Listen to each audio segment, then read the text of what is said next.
No programa Lições da Bíblia de hoje, nós vamos estudar a escalada de crueldade e maldade, de pecados que Nabucodonosor cometeu e foi punido por Deus.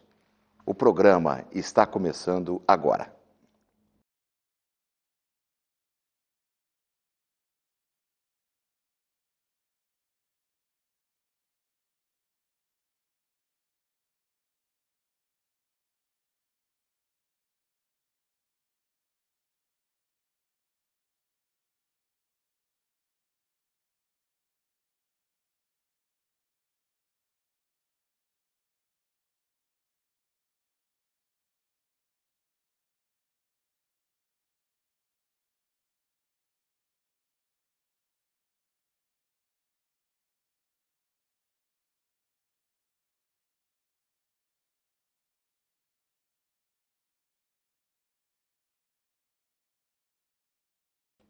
Você é muito bem-vindo ao programa Lições da Bíblia dessa semana. Nós estamos juntos nessa nova temporada já há 5 semanas, esta é a 5ª semana, e estamos com um tema fantástico que é o livro de Daniel, um livro que para muitos é um livro indecifrável, talvez porque ele faz parte das profecias apocalípticas, as profecias com muitos símbolos, muitas pessoas se assustam, têm dificuldade para entender, mas é um livro da Palavra de Deus importantíssimo, fundamental, que fala muito sobre o tempo do fim, até o período da volta do Senhor Jesus, com muitos fatos envolvidos, e é possível entender quando a gente se debruça na Palavra de Deus e passa a estudar esse livro com bastante determinação e cuidado, e eu tenho certeza que temos aprendido muito juntos.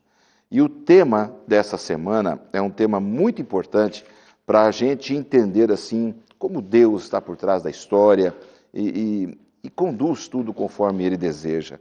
Nós vamos estudar a queda de Nabucodonosor, do orgulho à humildade, quando ele acaba reconhecendo a soberania de Deus e o poder de Deus sobre a vida dele. Mas tem muita coisa que precisou acontecer para que ele chegasse a esse ponto, então vai ser o motivo e o objeto de estudo de todos nós nesse dia aqui no programa Lições da Bíblia. Eu tenho o prazer de receber aqui 2 amigos que pela primeira vez estão aqui, mas somos amigos há muito tempo. E eu apresento aqui o pastor Moisés Sanches Júnior, que é um amigo já desde a época de faculdade de teologia, nos idos tempos da década de 80, que eu não sei nem se eu lembro direito, viu, Moisés? Muito obrigado pela sua presença aqui e a sua participação com a gente. Já já a gente conversa um pouco mais sobre as suas funções, o seu trabalho, e ele que está ligado ao Centro Universitário Adventista, ali o campus de Hortolândia. Vamos conversar um pouquinho sobre a carreira dele também. Juntamente com ele, um amigo que trabalhou comigo aqui no período em que estive trabalhando aqui na Rede Novo Tempo de Comunicação, que é o produtor do programa Lições da Bíblia e tem um carinho muito grande pelo estudo da Bíblia, e aqui ele está para representar aqueles que gostam de estudar a Bíblia, o comunicador publicitário Isaac Rezende, que produz com muito carinho o programa Lições da Bíblia. Bem-vindo, viu, Isaac? Obrigado, pastor. Uma alegria receber vocês dois aqui para a gente poder estudar a palavra. Nós vamos começar, então, o tema dessa semana como oração.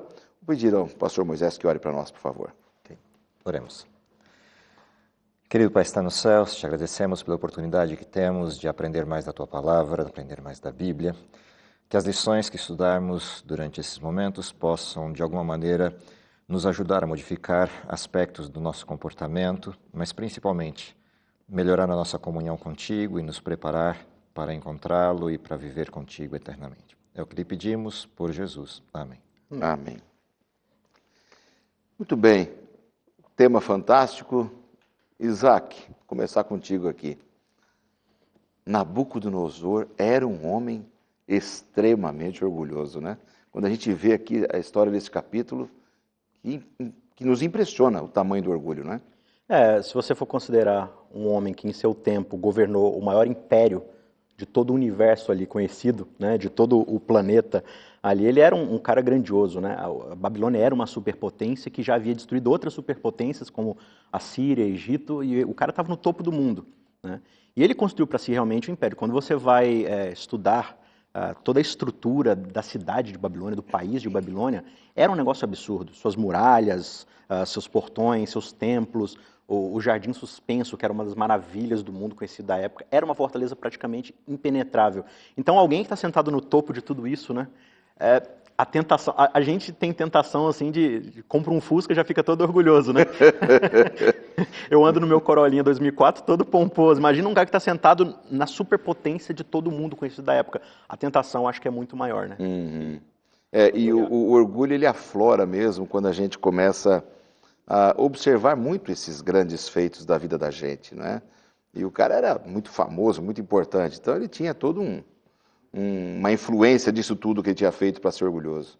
Se você avaliar que não só o fato de ele ter todas essas coisas, mas ao redor dele terem pessoas que dependiam dessas coisas para usufruir dos benefícios vindos delas e de alguma forma ajudavam a insuflar o ego de Nabucodonosor, isso piora as condições. Você tem ao lado dele pessoas que faziam questão de manter sempre vivo esse orgulho. Interessante que a política tem esse lado, né? Porque ele tinha que fazer a política também dele, com muita gente ali servindo no império, né? E tinha esse lado, era a superpotência mundial. Imagina o tanto, milhares de pessoas, né? Milhares de pessoas dependiam dele ali e viviam nessa questão. Agora, dentro do nosso manual de estudos, e que bom que você está aí, e tomara que você tenha esse manual de estudos, que a gente está sempre usando aqui, para podermos estudar e chegar a esse conteúdo tão importante, deixe sua Bíblia aberta aí no livro de Daniel, no capítulo 4, para a gente poder ir tirando algumas lições, até o Isaac fica à vontade para ler o texto bíblico, o Moisés também, e você em casa vai acompanhando. A gente percebe que quando ele olha os seus grandes feitos, e ele chega à conclusão de que não é esta grande Babilônia que ele tinha construído, eu acho que esse foi o ápice do orgulho dele, né? Naquele momento. Sim, isso mostra, parece uma coisa boba, né? Ah, nossa, Babilônia é tão maravilhosa, olha o que eu construí. Nossa, isso é suficiente para desencadear um castigo tão grande, que é o castigo que a gente vai ver a seguir, né? De perder suas feições humanas, de enlouquecer. Mas isso, na verdade, só é a parte visível de algo que já vinha crescendo, como a gente colocou no começo, né? E quando a gente observa na Bíblia, eu tenho feito ao longo de alguns anos atrás um estudo mais histórico, narrativo da Bíblia, e você percebe que esse tema do mundanismo na Bíblia, quando você fala de mundo, mundanismo, ser um mundano, geralmente a gente na igreja a gente associa isso a um vestuário, né, a um estilo de música, uma alimentação, e não que isso sejam às vezes sintomas de um mundanismo, mas a Bíblia sistematicamente, quando ela fala de mundanismo, ela associa ao orgulho, ao egoísmo, à ganância, né? Então você vê isso assim, na queda de Satanás, ao falar assim, olha, no meu coração eu vou subir as mais altas nuvens, né? Eva e Adão que tem ali diante deles, assim, eu posso ser como Deus, né? E você chega na Torre de Babel, que é só uma palavra hebraica para Babilônia, né? Sim. E lá você tem os homens assim, vamos fazer tijolos para construir uma torre para chegar aos céus, para que o nosso nome, parece que é a mesma expressão, para que o nosso nome seja lembrado para sempre, né? Ou seja, a raiz do pecado é a mesma ali, né? Agostinho ele vai colocar o seguinte, o orgulho é a mãe que está grávida de todos os outros pecados. É a partir do orgulho que eu me acho superior a Deus e eu quero ser autônomo das suas leis. É por isso que eu faço todos os outros pecados. Eu acho que eu sou melhor do que Deus para saber o que é melhor para mim. Né? E aí eu faço o que eu faço, da forma como eu faço. Nesse contexto, Moisés, Deus deu um sonho para ele. Mas dessa vez ele não esqueceu do sonho, né? Diferente do capítulo 2. Que sonho foi esse que Deus deu nesse momento, nesse capítulo aqui? Então, a parte curiosa do sonho, né, na primeira instância dele, é a demonstração de soberania mesmo. Né? Ele vê uma enorme árvore, uma estrutura que toca aos céus pela sua pomposidade, pela sua soberania, mas de repente aparece uma ordem inusitada que chama a atenção e é aquilo que tira Nabucodonosor da sua zona de conforto, que é corta essa árvore, no toco, como diríamos no sítio, deixa só as raízes ali e ela será regada pelo orvalho. Quando ele observa essa estrutura, esse contraste, alguma coisa mexe dentro dele com as suas estruturas. Porque a árvore tinha um significado relacionado a reinos também, né? Sim, tanto nas culturas quanto na própria estrutura bíblica a gente vê essa alusão da árvore simbolizando reis ou impérios ou reinados. E ele devia saber disso. Essa conexão, ela parece auto-evidente para ele. De alguma forma ele entende, tem alguma coisa acontecendo importante.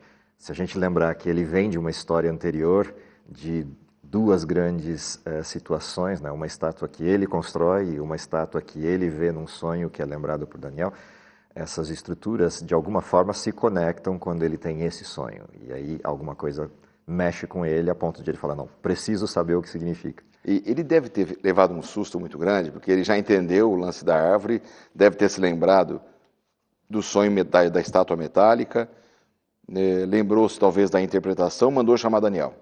Por que será que ele mandou chamar Daniel? Aqui nesse caso, É. mas ele não manda chamar Daniel, ele manda chamar os sábios. Ah, sim, primeiro foram os sábios, perfeito. E é isso que mais me Exatamente. deixa impressionado na leitura do texto, porque ele conhecia Daniel. Daniel era um dos caras mais influentes do reino dele. Ele colocou o cara no Mas topo. ele vai para os magos primeiro, tá correto? Isso me leva a pensar, assim, eu estou estipulando agora na minha cabeça, né, especulando, que ele meio que já sabia um pouco do que estava acontecendo ali. Ele já tinha noção do que é o problema. Porque, primeiro sonho, estátua, pedra vem e derruba tudo. Segundo sonho, segunda situação, ele vai lá, constrói a estátua, ele é afrontado por um deus estrangeiro, por escravos que vão na fornalha lá e sobrevive. Ele fala assim, olha, ele está voltando para me falar.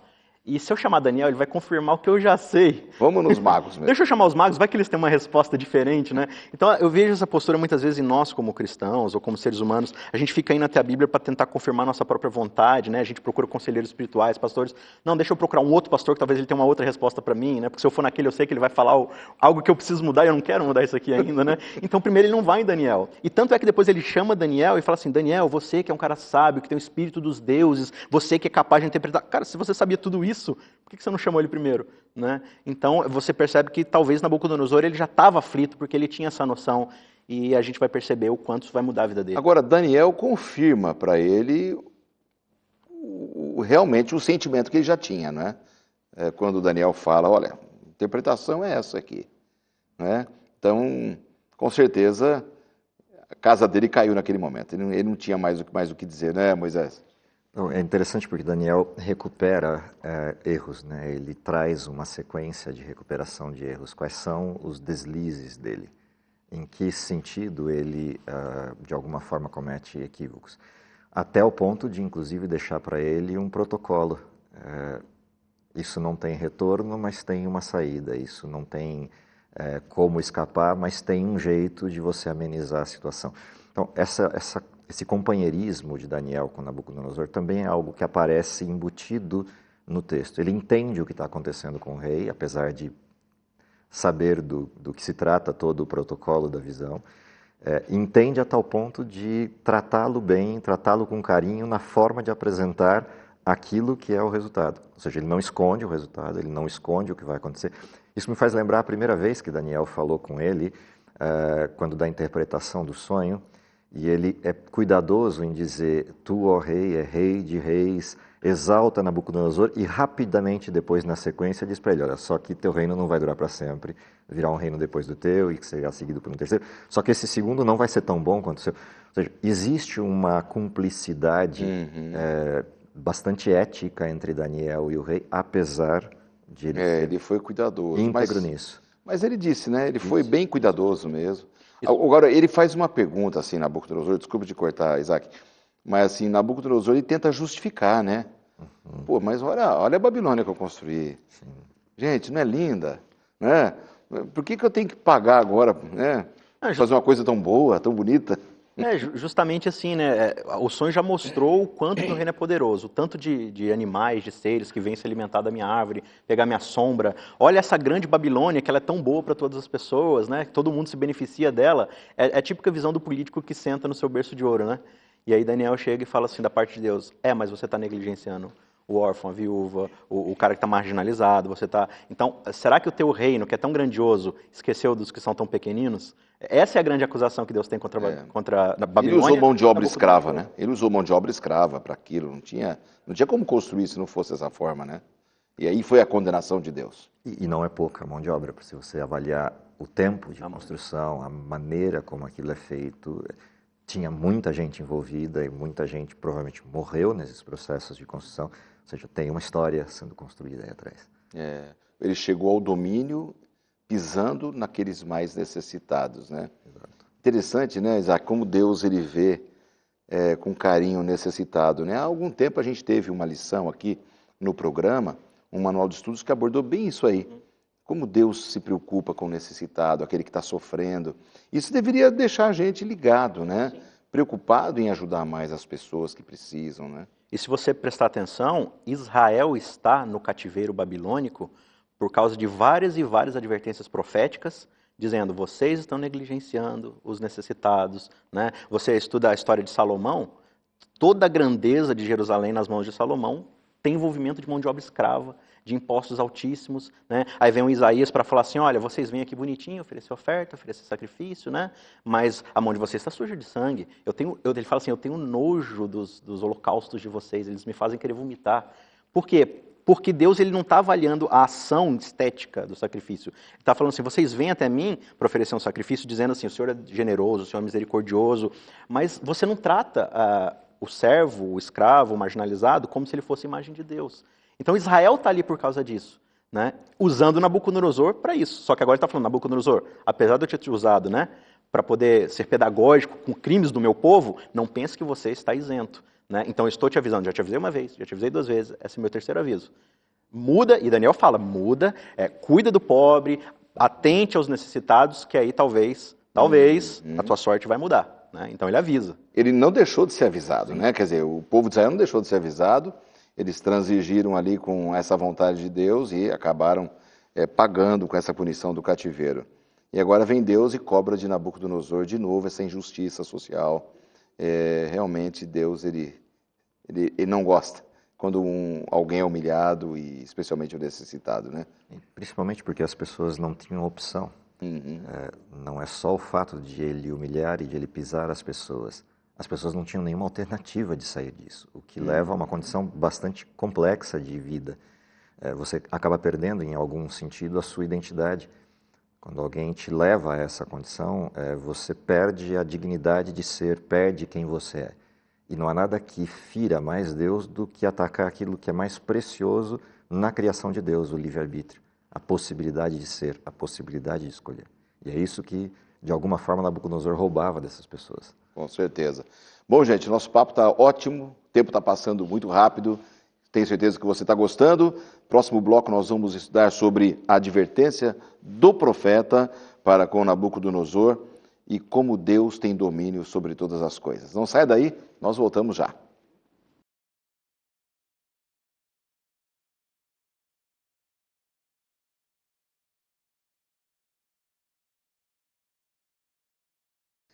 De volta com o segundo bloco do programa Lições da Bíblia, hoje aqui conversando com o professor e pastor Moisés Sanches Júnior, com o comunicador publicitário Isaac Rezende, que é produtor aqui do programa Lições da Bíblia. Obrigado aí pelo bom papo que tivemos já no primeiro bloco. E, aliás, Moisés, você se formou em teologia, também fez pedagogia, não é? Sei que você foi meu contemporâneo, mas muito mais da minha esposa também, né? Da mesma turma ali. Sim, nós tínhamos uma turma de diferença entre... Exato. E aí você é mais velho do que eu? Eu sou muito mais velho do que você. Tem que frisar isso, né, Moisés? Poxa, né? Somos da mesma idade quase. Claro que eu sou mais velho, não tem jeito. Mas, Moisés, você seguiu aí uma carreira no magistério, né? Sempre ligado à universidade e tem sido uma bênção, né?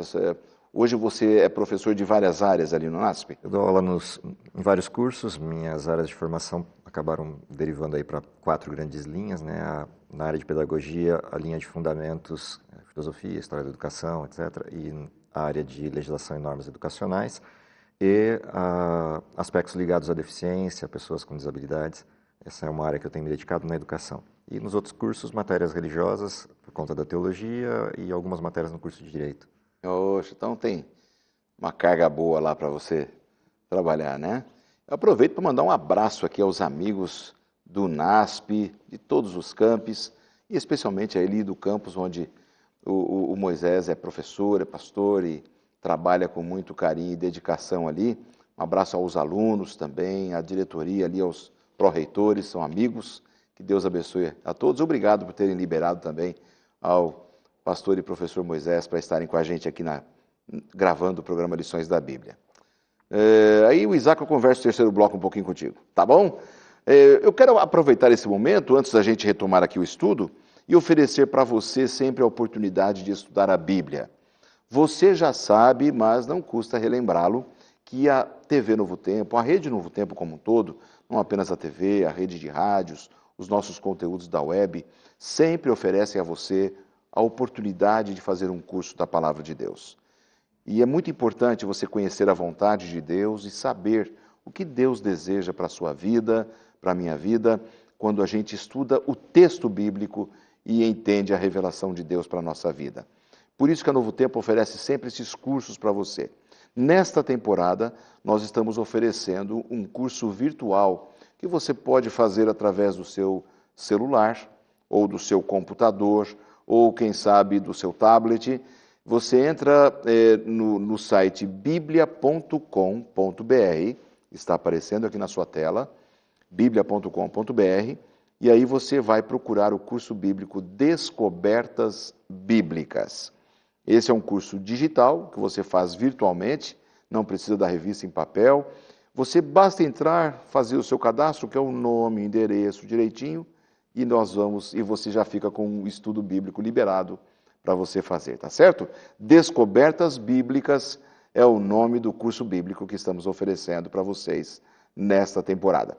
Estamos estudando hoje o capítulo 4 de Daniel, e muito importante, faz parte da estrutura, uma estrutura importante do livro de Daniel, que mostra o momento em que Nabucodonosor recebe um terceiro sonho, e é uma interpretação dura de que, de novo, o reino, na verdade um segundo, né? É o da estátua, depois ele mudou o sonho da estátua, e esse segundo grande sonho, comprovando que o reino passaria das mãos dele. Momento difícil em que ele olha para a Babilônia e fala assim, por que eu tenho que ser punido? Não é esta a grande Babilônia que eu construí? E em cima disso nós estamos conversando com os nossos amigos aqui no estúdio. Agora, Daniel, ele faz uma advertência, não é, Moisés? Ele faz uma advertência forte ali, firme, educada, sim, mas ele não deixa de falar o que precisa. Exato. Daniel faz questão de deixar muito claro que ele cruzou a linha da misericórdia, ou pelo menos bem próximo a isso. Uhum. A gente tem que lembrar que Nabucodonosor teve algo que todos nós sonharíamos em ter. Você olhar Cristo e ver Cristo pessoalmente. A gente tem que lembrar que uma situação dessa não é uma situação que passa pela sua mente e você esquece. Você vê 3 jovens, você vê a situação como Deus atua na libertação deles de dentro de uma fornalha que matou todos os que jogaram os jovens lá dentro, e vê o quarto ser apresentado a ele e ele reconhecer que é o Filho de Deus. Você é uma visão tremenda, isso, né? E ignorar tudo isso para dizer eu sou Deus. Uhum. Esse é o grande problema com a questão da soberba. Não é à toa que a Bíblia nos aponta a soberba precede a ruína, ou seja, ela antecipa o que vem pela frente. Na realidade, esse se colocar no lugar de Deus, querendo ser Deus, querendo parecer Deus, talvez seja o maior, como disse o Isaac, o maior de todos os problemas do pecado. Isso está na base dele. Se a gente olha Lúcifer, ele traz isso à tona na forma como a Bíblia apresenta o pecado de Lúcifer, né? Subirei às mais altas nuvens, serei semelhante ao Altíssimo. Essa descrição da soberba é o que está por trás da advertência de Daniel. E o curioso é que ela cega ao ponto de você ignorar todos os outros seres. Ou seja, você passa a agir não como um Deus, mas como uma tirania de Deus, um fake de Deus, né? Uma reconstrução de Deus. Talvez esse seja o maior antagonismo interessante do ser humano. Quando o ser humano se torna igual a Deus, ele não se torna Deus.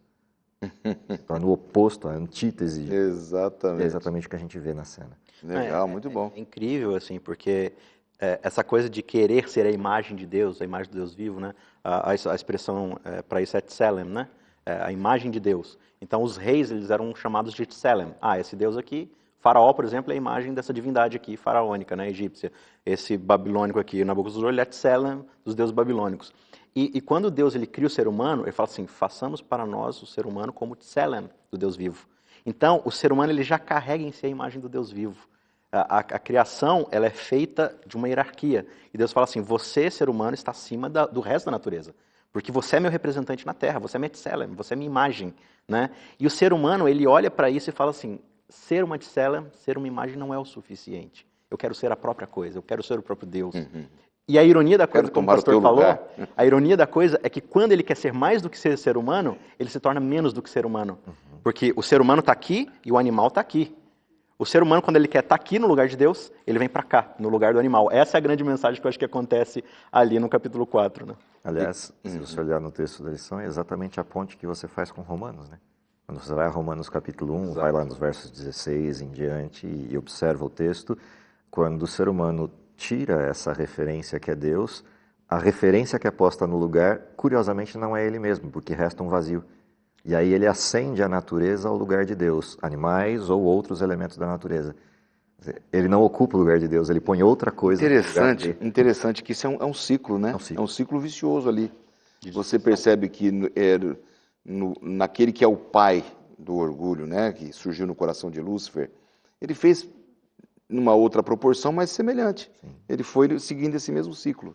Interessante, né? Quando a gente segue os passos de Satanás, parece que a gente se torna realmente seguindo os mesmos passos e fazendo o mesmo ciclo que ele fez no passado. O Romanos, como o pastor bem citou, né, diz assim, se lhes obscureceu o pensamento e achando-se sábios, nossa, eu vou me tornar conhecedor do bem e do mal, eu vou ser mais sábio do que Deus. Acharam-se tolos. Se lhes obscureceu o pensamento, ele diz, e foram entregues a todo tipo de torpeza mental. E aí ele começa a dar uma descrição do que é essa torpeza mental. Lá no verso, a partir do verso 28 de Romanos 1, ele diz assim, se tornaram arrogantes, orgulhosos, começa assim a lista. Opa, como é que a lista começa? Orgulhosos e arrogantes. Então, essa arrogância de falar assim, eu sou maior do que Deus, olha o que eu construí, né? E a gente pode às vezes achar assim, não, mas isso a gente está falando de alguém que está sentado no topo do maior império global. Né? Eu aqui no meu trabalho de funcionário comum, eu que sou, sei lá, um diácono da igreja, ou eu varro aqui uma empresa, ou minha casa aqui, eu não tenho essa tentação. Mas o orgulho ele é tão incrível que ele se manifesta proporcionalmente ao cabo que a gente está. Quando a gente quer ser mais do que aquilo que a gente foi proposto a ser. Né? Então, todos nós, na esfera que a gente estiver, nós temos diante de nós a tendência de sermos orgulhosos. E quando a gente é orgulhoso, a gente tende a se colocar no lugar do outro. Né? E aí vai uma preocupação, né? Você que está acompanhando o programa, você que serve lá na sua igreja, não importa ali a placa da sua igreja, se você é um adventista, um católico, um evangélico, um protestante, um espírita, mas está acompanhando aqui o nosso programa, o orgulho é isso que eles falaram, quer dizer, na nossa esfera, às vezes uma função simples lá na igreja, Satanás trabalha de tal maneira que eu já começo a fazer um esquema para me promover, para virar orgulho, para virar arrogância, não importa a esfera. Aliás, eu creio que quanto maior a esfera que você atinge, maior é a queda também, né? O tombo é grande, né, Moisés? Se você lembrar, tem essas frases que viram lendas urbanas, né? Por exemplo, uma dessas frases de lenda urbana é uma clássica de Abraham Lincoln, né? Se você quer conhecer o caráter de alguém, dê-lhe algum poder. Essa manifestação do orgulho, e percebe que não importa o nível que você esteja, seja social, seja de riqueza, você dá um pouco de poder a alguém e esse poder vai se manifestar ou em bondade para com as pessoas e resiliência para com elas, e você vai ter, talvez, a partir disso, ou um estadista, ou um grande mestre, ou alguém que merece ser seguido, ou você vai ter o oposto disso. E como Isaac levantou, não importa onde você esteja, eu posso me orgulhar da minha humildade. Eu posso me orgulhar da minha pobreza. Eu posso me orgulhar de ser o sujeito que faz o melhor prato para uma determinada pessoa. Então, o orgulho ele não tem tamanho no sentido daquilo que você julga externamente, porque ele é de dentro para fora. Ou seja, você constrói a imagem artificial daquilo que você quer se orgulhar. Exato. Seria como se, quando a gente deixa de dar glórias a Deus e reconhecer que tudo o que a gente faz é por causa dele, que a gente tira o Altíssimo do trono dele, é aí que começa a tragédia humana, quer dizer, então relativamente é muito fácil você passar para o outro lado, né, se a gente for pensar. Sim, e na verdade o orgulho, ele é essa posição anti-Deus, porque o orgulho é me colocar no lugar de, né, então se eu me coloco no lugar de, eu estou me separando de Deus. E o que é pecado se não separação de Deus? Né? Então, você observa na Bíblia o tempo todo esse aviso. Olha, toda vez que o ser humano... Então, você vê, Israel, Israel, eu estou te chamando, capítulo 19 de Êxodo, para ser luz entre as nações, sacerdócio santo, né? Ah, a gente foi chamado por Deus, a gente é melhor que todo mundo. Passa não sei quantos séculos de história de Israel até chegar em Babilônia, e os caras não evangelizam uma nação, caramba. Né? O que está acontecendo aqui? Aí, não, nós somos os melhores, Deus escolheu a gente, né? Aí você vai para os dias de Jesus. Não, nós somos aqui a nação escolhida. Quem é Jesus para poder desfazer a nossa tradição? Nós somos os melhores. Né? Jesus conta a história de um camarada que chega e fala: Senhor, eu te agradeço porque eu sou o melhor dos melhores da minha religião. Eu jejuo, eu faço isso, eu faço aquilo. E aí o outro fala assim: Senhor, tem misericórdia de mim. Eu não sei nem o que falar, porque eu não consigo nem levantar minha Miserável cabeça. pecador. Né? Satanás, ele olha para o céu e fala assim: eu quero alcançar as nuvens. Né? Nabucodonosor olha e fala assim: eu quero isso aqui. Esse camarada dessa parábola de Jesus, ele não consegue nem levantar a cabeça. Senhor, eu não sou nada. Pois é. Eu acho assim uma coisa interessante, pegando o gancho no que você falou, né? Ocupar o lugar de Deus. Isso vai um pouco além, que não é só ocupar o lugar de Deus, é fazer questão de que Ele não esteja lá. Não é só ocupar aquilo que Deus faz, é fazer questão de que Ele faça aquilo que você mandar. Ou seja, é uma inversão plena. Eu mudei a referência da criação. Eu gosto sempre de olhar a criação a partir desse modelo, né? Deus criou nos 6 dias tudo o que precisava criar para entregar para alguém comandar, alguém dominar. Mas antes de fechar a criação, quando você abre o capítulo 2, os 3 primeiros versos, Deus estabelece uma referência. Eu estou indo embora, mas lembre-se, você domina sobre a terra, mas alguém está acima de você. E os versos de 1 a 3 de Gênesis 2 ilustram isso de forma bem clara. Lembre-se que eu sou Deus. Esta é a referência. Você responde a mim, a terra responde a você. Se você não responde a mim, a terra não responderá a você porque ela não reconhecerá a sua liderança. Ou seja, a terra reconhece a minha liderança a partir do momento em que ela vê em mim Deus. Se eu excluo Deus, ela deixa de ver em mim Deus e ela reage contra mim. Seja essa terra no sentido da natureza, seja o próprio ser humano me olhando. Interessante, mas é interessante. E aí, enquanto eu estava falando, eu estava lembrando de novo de Nabucodonosor, do momento em que ele prefere ouvir primeiro os magos e não a Daniel. Era um pouco para massagear o ego dele, né? Falou, não vou chamar Daniel, não, ele vai bater aqui, né? Ele vai falar o que eu não quero ouvir. Né? Interessante, né? Quando você está mergulhado nesse orgulho, nessa arrogância, fica cego, você não vê nada. O grande choro de Cristo no Novo Testamento, né? Olhando para Jerusalém, falou assim: Jerusalém, quantas vezes eu tentei avisar vocês, tentei juntá-los para junto de mim, mas vocês mataram os profetas, vocês recusaram cada aviso que eu dei. Por quê? Por causa desse orgulho de vocês acharem que por terem alcançado esse status de nação divina, vocês são independentes de Deus. Né? E agora, olha a situação onde vocês se encontram, vocês não conseguem nem me aceitar, estou trazendo a solução aqui para vocês. Né? Então isso faz o próprio Cristo chorar. Eu acho impressionante assim, que a nossa percepção do pecado, né? Você pega, por exemplo, o assassinato. Se eu te falar que assassinato é errado, você não vai resistir. Claro que assassinato é errado, matar alguém é um pecado grave. Mas quando a gente fala assim, meu pecado é ser orgulhoso. Tudo bem, ninguém vai dizer que é uma virtude ser orgulhoso, mas não é como se a gente fosse te mandar para prisão por ser orgulhoso, né? É um crime tipo assim, furar sinal vermelho, sei lá, né? É até errado, mas a gente nem pede perdão por ser orgulhoso.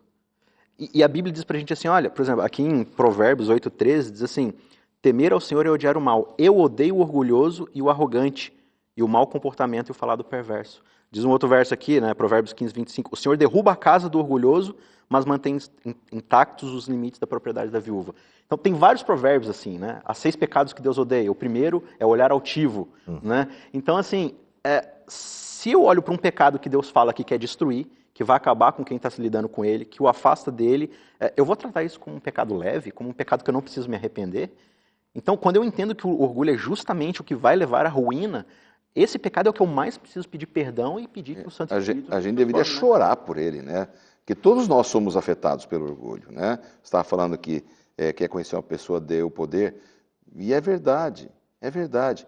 Não significa que toda pessoa que tem algum tipo de poder, não importa a esfera que ela esteja, será uma pessoa arrogante ou injusta, não é isso, né? Mas, infelizmente, muitos, eles acabam entrando nesse caminho que você falou. O poder revela o caráter, é isso que está nessa frase. A gente olha essa frase, ela tem 2 lados. Ou seja, entregue poder a alguém e o caráter se revela.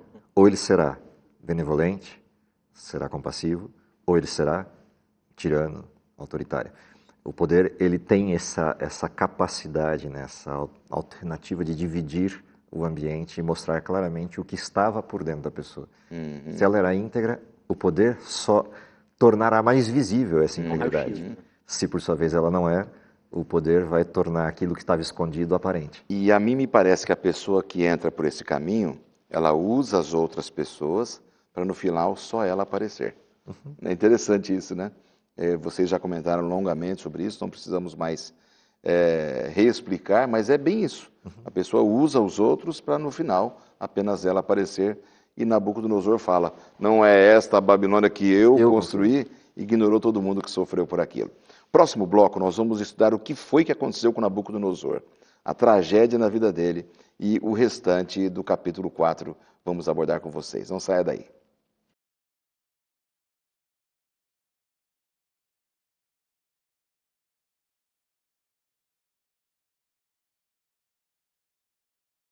De volta com o terceiro e último bloco do programa dessa semana. Está passando bem rápido, os nossos amigos aqui, professor e pastor Moisés Sanches Júnior está com a gente pela primeira vez, uma alegria recebê-lo. E também o Isaac Rezende, que é comunicador, produtor de televisão, editor, fotógrafo, um monte de coisas, né? Formado em comunicação. É o produtor do programa Lições da Bíblia, também nos visita aqui pela primeira vez no programa. Aliás, Isaac, um dos motivos de você estar com a gente é que eu sabia muito que você já te ouvi pregando sobre isso, sobre toda essa palavra Babilônia, o que está envolvido. Gostei muito de ter te ouvido sobre isso e foi muito bom que você aceitou o convite de estar com a gente aqui, viu? Bom, prazer foi meu. Você é formado em comunicação? Conta um pouquinho, fez um pouquinho de teologia, né? Foi. Eu cursei completo, né, o curso de comunicação, com ênfase em publicidade e propaganda. E aí, quando eu concluí, eu comecei a cursar teologia, fiz ali o primeiro período, mas aí logo durante esse processo, a Novo Tempo me convidou para trabalhar aqui, e aqui estou há quase 10 anos, né, servindo a essa casa com todo prazer, com toda alegria. Então, eu me orgulho muito dessa brincadeira, né? Já que estamos falando de orgulho, né? Eu me orgulho muito. Mas é um prazer. Eu estou sempre aqui, entre você, telespectador, Lanz e convidado, só que eu fico lá nos bastidores, né? Tendo agora a oportunidade de participar. O Isaac é a voz da minha consciência, fica falando aqui. Mas hoje está a esposa dele, tá ótimo. Muito bom. Bem-vindo, viu, Isaac? Obrigado. Alegria ter você com a gente. Bom, acontece uma tragédia na vida desse homem, Nabucodonosor. Gente que eu nunca tinha ouvido falar na Bíblia a respeito dessa enfermidade. E o nosso manual de estudos diz que alguma coisa psiquiátrica aconteceu mesmo, um start ali, e é conhecido até como uma doença, né, Moisés? Como você vê aqui, conte um pouquinho para nós o que aconteceu, fala aí os textos do capítulo 4 que expressam isso. Na realidade, quando você olha o que acontece com a patologia mental, né, no caso de Nabucodonosor, ele literalmente vira um animal. Ou seja, o comportamento dele se altera a ponto de ele reagir às pessoas e ao seu entorno como um animal selvagem o faria. E tem que ser tirado até do palácio, né? Ele é retirado da convivência, é colocado entre animais no bosque ou no pátio do palácio. O que é curioso, né? Ele poderia ser retirado, inclusive, da cidade ou jogado fora do convívio completo das pessoas, mas, de certa maneira, ele é retirado do convívio direto, mas continua visível ao reino. E essa é uma coisa interessante, né? Ele se torna, entre aspas, a palavra um animal no seu comportamento e passa a ser o objeto de zoológico particular da convivência da corte. Nossa. Imagina você sair da soberania do maior reino da época para virar agora um animal de exposição jocoso de um palácio. Que comia o capim igual o boi ali, ficava ali andando. Essa é a decadência completa a que ele chega. Durante um período bastante curioso na Bíblia, né, 7 anos, ele passa por essa condição de ter que ser o motivo da exposição, da zombaria, do olhar de descaso de diversas pessoas, e literalmente o reino vai passar por um processo de degeneração. Exato. Aliás, o nosso manual de estudos fala que essa é uma patologia até conhecida pela medicina, né? Sim. Há pessoas que se veem num corpo errado. Elas são seres humanos, mas elas imaginam que são animais, né? É uma patologia mesmo. Ele tem uma inversão completa. É como se você trocasse a sua percepção de personalidade ou a sua percepção de corpo. Há vários nomes para isso, a lição, o manual de guia de estudo lista algumas dessas abordagens, né, como a licantropia, a zoantropia, como sendo referências ligadas Essas enfermidades hoje descobertas. Né? É interessante observar, mas o principal disso é que ele perde a consciência. Né? Os outros sabem que ele está assim, mas ele perde a consciência. Ele precisou ser humilhado por todo o reino, né? Os outros sabiam, ele não. Ficava como um bicho ali, sem noção, né? Sem nenhuma noção do que estava acontecendo. Agora, eu acho interessante, não sei se eu vou fazer um salto lógico muito grande aqui, por favor me corrija se eu estiver falando alguma bobagem, mas Babilônia, o capítulo de Daniel, é importante para Apocalipse, porque Babilônia se torna esse grande ícone de oposição ao reino de Deus. Então você tem o reino de Babilônia na Bíblia versus o reino de Deus. E aí você começa a traçar isso para o passado, está sempre lá presente. E aí quando a gente chega lá em Apocalipse, você vai ver Babilônia, Babilônia, né? E em Babilônia tem uma outra questão, um outro ícone que é falado lá, que é o da besta. Uma besta que se coloca no lugar de Deus, que quer ser adorada, que é dada autoridade. E coincidentemente a gente tem um relato de uma besta aqui em Daniel também. E o que é esta besta, esse animal, essa fera? A palavra besta significa animal ali, né? Fera, um animal selvagem. É justamente um ser humano que quer se colocar como objeto no lugar de Deus. E ele se torna uma besta. Então, assim, tanto Apocalipse quanto Daniel, eles colocam pra gente que o orgulho, ele invariavelmente vai nos levar a querer se colocar no lugar de Deus. E sempre que um ser humano, seja uma instituição religiosa, seja uma instituição política, seja a minha igreja, seja a sua igreja, seja o meu comportamento dentro de casa, não importa. Sempre que houver esse movimento de querer superar a Deus, me colocar como objeto de adoração no lugar dele, e não se engane, isso é muito fácil de fazer. Eu não preciso me colocar no púlpito da minha igreja e falar assim, me adorem. Não, quando eu não reconheço a Deus pelo que ele faz, né? Algo do qual o sábado me alerta, né? Você vai descansar o sábado para você não esquecer que embora você esteja trabalhando 6 dias, você vai descansar um para lembrar que tudo que você realizou aí, fui eu que já tinha feito. Né? A estrutura da criação, né? Você passa a existir quando eu já criei tudo. Então o que você faz para começar seu trabalho? Você descansa reconhecendo o que eu fiz. Então sempre que há esse movimento de superar a Deus, de querer superar a Deus, a gente se torna uma besta, assim como Nabucodonosor. Né? A gente perde a nossa racionalidade, como Paulo alerta lá em Romanos, invariavelmente é só daí para baixo, a não ser que a gente faça como Nabucodonosor e busque arrependimento. Infelizmente, Nabucodonosor ele precisou aprender da maneira mais difícil, né? Mais terrível, dura. Uma história incrível essa, que você não encontra em nenhum outro relato bíblico, mas você vê o nível de orgulho que ele chegou, de arrogância, em que gerou todo esse trauma na vida dele. Me chama a atenção isso, assim, a gente pode olhar esse aspecto, que de fato é a gravidade do que ele cometeu, ou seja, ter visto Deus face a face, entre aspas, o que eu estou dizendo, e chegado ao nível máximo da degeneração. Por outro lado, a gente também pode olhar essa história por um outro prisma, que é como Deus via o potencial de Nabucodonosor. Ou seja, apesar de todo o orgulho, de todas as vezes em que ele insiste em negar Deus, Deus o vê a partir do que ele pode se tornar se encontrar Deus de fato. E Deus não desiste dele. Ou seja, o que para nós, num olhar primário, é um aparente castigo ou a degeneração plena, para Deus é a última tentativa de lição para uma virada de vida por completo. Ou seja, até onde Deus vai para mostrar o quanto não faz sentido a nossa soberba. Interessante, né? Você falando nisso, a gente vê o momento em que Deus dá o clique de novo na cabeça dele, né? Sim. É quando ele levanta os olhos para o céu. Sim. Só que dessa vez não com altivez, né? Levanta como alguém que está desesperado pela ajuda divina. E sabe o que é mais incrível? O pastor enfatizou aqui quão pesado foi esse castigo, o quanto foi penoso, ser objeto de chacota. E olha o que o verso 2 diz. Nabucodonosor descrevendo para todo o seu reino o que foi sofrer esse castigo. Ele diz, pareceu-me bem fazer conhecidos os sinais e maravilhas que Deus o Altíssimo tem feito para comigo. Ele chama a situação de se tornar uma besta e objeto de ridículo de um bem, uma maravilha, um sinal que Deus teve para comigo. Aí você lembra do Egito, de Faraó, sofrendo castigo atrás de castigo e seu coração se endurecendo, se endurecendo.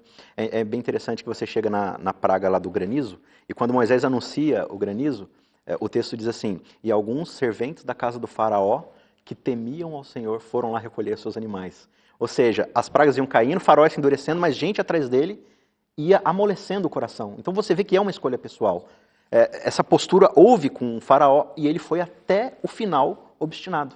Já Nabucodonosor não. Ele diz, o que Deus fez comigo não poderia ter sido um presente de graça maior e mais maravilhoso, porque salvou minha vida. Deus permitiu a enfermidade para Nabucodonosor, ele não descansou enquanto não conseguiu recuperá-lo, né? Bonito esse aspecto, né? Há histórias na Bíblia que correm em paralelo com essa, de situações muito semelhantes, né? Salomão é uma delas. Talvez ele seja o maior exemplo disso. Porque Nabucodonosor ainda teria a desculpa, ou pelo menos o modelo da desculpa perfeita, ele era um rei pagão. Salomão não. Salomão pede a Deus um bem, o bem maior de todos, que inclusive é personificado no livro, né? A sabedoria, como a personificação da presença de Deus, e ele abandona isso. Se você lê os relatos, o contexto da história dele, há um momento em que Deus vai lá e toca e reaviva a consciência de Salomão para ele ter 1 minuto de lucidez. E ele se aferra a isso. Com Nabucodonosor é igual. Deus lhe recobra a consciência e lhe dá 1 minuto de lucidez. E o que ele faz? Olha para os céus e responde ao apelo. Então, isso mostra um lado fantástico da misericórdia, da graça, do tamanho do coração de Deus, para com essa, eu vou usar o termo até por um trocadilho, a bestialidade da escolha humana de negar Deus. Nossa, Gente, é muito interessante observar. e ele, aparentemente, pelo texto bíblico, ele se torna humilde e grato, né? A gente percebe isso. Você quer ver uma característica dessa postura? Se você vai lá no capítulo 2, ele diz que vai destruir todo mundo que não conseguir interpretar os sonhos, né? Aí Daniel vai lá e consegue interpretar, ele fala assim, quem não adorar o Deus de Daniel, vou destruir. Chega no capítulo 3, ele vê lá o milagre do alguém como filho do homem salvando aqueles meninos. Não, o Deus dos amigos de Daniel é maravilhoso. Quem não adorar ele vai ser destruído, vai ser morto, né? É uma postura de um tirano, né? Eu até reconheço que ele é um Deus poderoso, mas quem não adorar ele vai destruir. Isso não é a imagem de Deus ainda. Chega no final do capítulo 4, agora, pois, eu, Nabucodonosor, louvo, exalto e glorifico o Rei do céu, porque suas palavras são verdadeiras, seus juízos justos, seus caminhos corretos, e humilha quem anda em soberba, ponto. Não tem mais ameaça de morte, não tem mais nada. Ele começa o capítulo 1 falando assim, eu achei por bem relatar de próprio punho o que aconteceu comigo. Então, o capítulo 4 foi escrito por ele. Ele relatou essa história, os dados Parte mais... dos dados da história do relato. Interessante, né? E sabe o que é mais incrível, pastor? Eu acho que Nabucodonosor fez mais pelo evangelismo daquela época do que Israel em todos os seus séculos de história. Ele converteu, acho que, muito mais gente com seu testemunho e da grandeza de Deus pregando o evangelho com a própria vida ali naquele momento, escrevendo, falando assim, Deus é maravilhoso, Ele tem graça, Ele nos busca, olha o que Ele fez comigo, se arrependam também. Algo que Israel, em todos os seus séculos de existência, se negou a fazer, né? Se você olhar até onde vai a extensão disso, não necessariamente de Nabucodonosor, mas o contexto que ele criou junto com Daniel, Daniel vai ultrapassar reinos. Daniel vai ultrapassar o tempo da história. Se você chega fazendo uma ponte bem longa da história, você já vai 500 anos à frente, quase 600 anos à frente, você vai encontrar ainda os reflexos disso quando você vai a uma casa e vê um bebê que há poucos dias estava numa manjedoura, num estábulo, e vêm pessoas dessa região visitá-lo porque viram os livros, porque viram os textos, conheciam as histórias. Ou seja, a extensão, a gente vai conhecer talvez no céu a extensão do que foi esse trabalho de Nabucodonosor em preservar não só a integridade do Deus vivo no seu testemunho, mas na exaltação que ele traz, não a Daniel como pessoa, mas a Daniel como íntegro servo de Deus, e isso ultrapassa o tempo. Coisa incrível, hein? Coisa linda. Gente, que capítulo, hein? É fantástico. Capítulo fantástico a gente tem aqui no livro de Daniel. Tenho certeza que você que está em casa também se impressionou com essa história de Nabucodonosor, o que ele precisou passar, o seu final, que é a reconversão. E penso que Deus tem o mesmo desejo hoje, não é, Isaac? Com certeza. Quando ele olha para o pecador, o desejo de redenção, de recuperação. Deus não é tirano, é como disse o Moisés, ele permitiu, ele vem e resgata de novo, né, para ver se a pessoa acorda daquela situação. Lá em Romanos, no capítulo 14, né, Paulo fala assim a respeito de Cristo, né, que ele diz, eu jurei pelo meu próprio nome que diante de mim todo joelho se dobrará e toda língua confessará, né, que eu sou filho de Deus. Então, a questão é, no fim das contas, todo mundo vai ser humilhado na sua vida. A questão é, eu prefiro ser humilhado agora, enquanto a chance de mudança, enquanto a chance de graça, ou eu vou deixar para o final da minha vida, quando não tiver mais oportunidade, para ser humilhado junto com todos aqueles que, junto com o faraó ali, assumiram uma postura antagônica, né? Ou eu vou assumir, como Nabucodonosor, e falar assim, eu olhei para os céus e vi que Deus é muito maior do que qualquer coisa que eu possa sonhar, e eu prefiro ser humilhado agora e transformado do que deixar para depois, né? A decisão está na nossa mão, né? Ou seja, nós não temos nada para nos vangloriarmos aí. Nada. Nenhum excelente talento, dom que Deus tenha dado, ou posição, ou riqueza, ou função, não importa.